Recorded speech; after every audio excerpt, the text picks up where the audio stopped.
And now we've come to the Fellowship Award, and to present it, it's a very special guest. We're incredibly lucky to have him here, although in fairness he only lives across the road.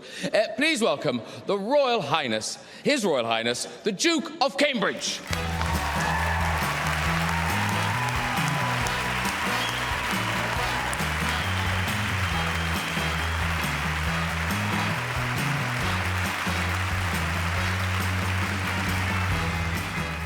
Good evening, everybody. Catherine and I are once again really delighted to join you all this evening. Tonight we celebrate another year of exceptional filmmaking, and I'm thrilled that all those involved have been recognised.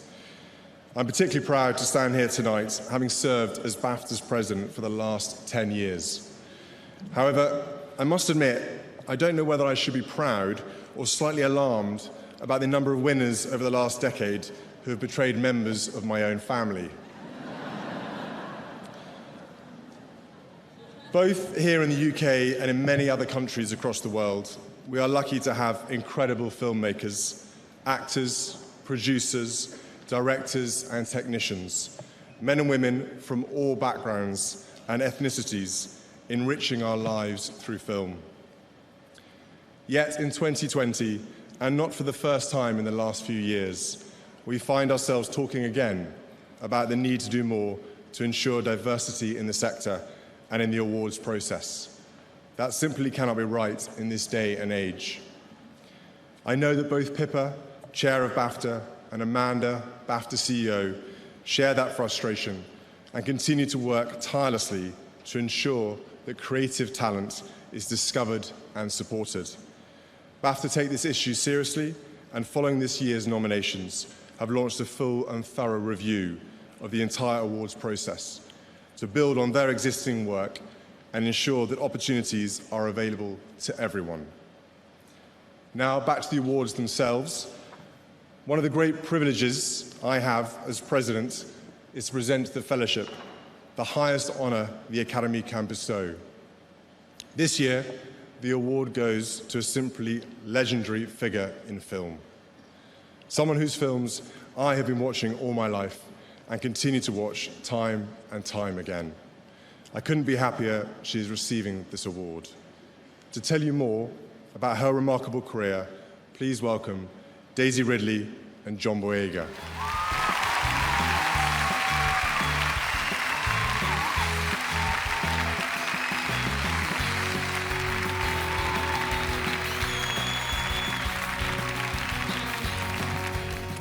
With over 70 feature films to her name and an impressive career spanning over 40 years, Kathleen Kennedy has been described as an inspiration, a trailblazer, and a visionary. Her work has produced some of the most iconic, cherished, and celebrated films of the last 3 decades, enriching the cinema-going experience. Kathleen has been the recipient of numerous awards along the way, both personally and for the films she lovingly produces. Many of her productions have been shot here in the UK, and she has referred to the UK as a second home. Kathy, you didn't tell me that. And it was on one of those wonderful films that I was fortunate enough to meet Kathleen, and which we began a big journey, which included 3 films. And I also met Daisy and got to experience firsthand the sense of belonging at Star Wars, playing FN 2187, who was a stormtrooper who I thought I was supposed to go through the whole narrative because, no. Kathleen is setting a precedent both to those around her, over half her team at Lucasfilm are female, and on a global scale. Playing the multi-dimensional heroine Rey in Star Wars has been incredible. Kathleen helped create a role which has been instrumental in embracing inclusivity in film. She has worked with many legendary directors, and here is one of her longtime collaborators to say a few words.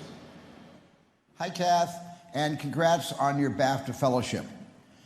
I know how this was for me to join the likes of Alfred Hitchcock and Laurence Olivier and Maggie Smith and Elizabeth Taylor, Judi Dench, Chaplin, Fellini, and now a Kennedy. This name has found its rightful place in cinema history because of your artistic and managerial contributions to it. And I am so proud to say I knew you from the very beginning of our adventures in movie making for 41 years. I've been blessed to count you as a collaborator, a partner, and most important to me, my dear, dear friend. So, enjoy this rare honor made even more fitting since we have made so many movies in the UK we are nearly British. And in that spirit, I lift this glass and say, cheers. Oh, this is real champagne. This is going to be ginger ale. But, okay, I don't drink champagne, but for you I will.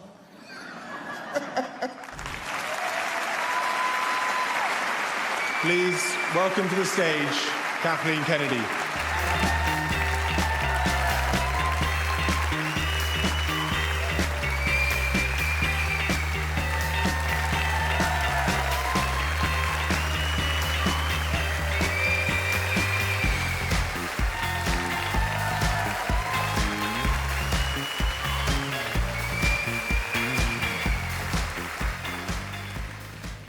So the first thing I was going to say is I really didn't recognize you, Your Royal Highness.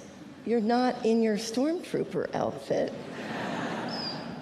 Little inside, but we did have a nice visit. You know, it has been amazing tonight to see the quality of films, to be reminded of what this word fellowship means. It was interesting to me that I thought that it was a word that really denotes so much of what I appreciate about filmmaking. And I entered the Fellowship of Filmmaking with my first trip to England when we filmed Raiders of the Lost Ark. It's also where I met my husband, Frank Marshall. And fellowship and mentorship, I think, go hand in hand. And I was incredibly fortunate to have two of the most incredible mentors in Steven Spielberg and George Lucas. And in my work with Star Wars, now what we're doing here in the UK, that fellowship continues through the mentoring work we're doing with the BFI and BAFTA as we create more opportunities for voices and new talent to work alongside the legacy talent that began here in the UK over 40 years ago and will continue to be our home. People define this fellowship. People and stories are what have always driven my love of film. I thank you for this award, and I thank you for the chance to look back and to appreciate the people and the fellowship I share this honor with tonight. So thank you very much.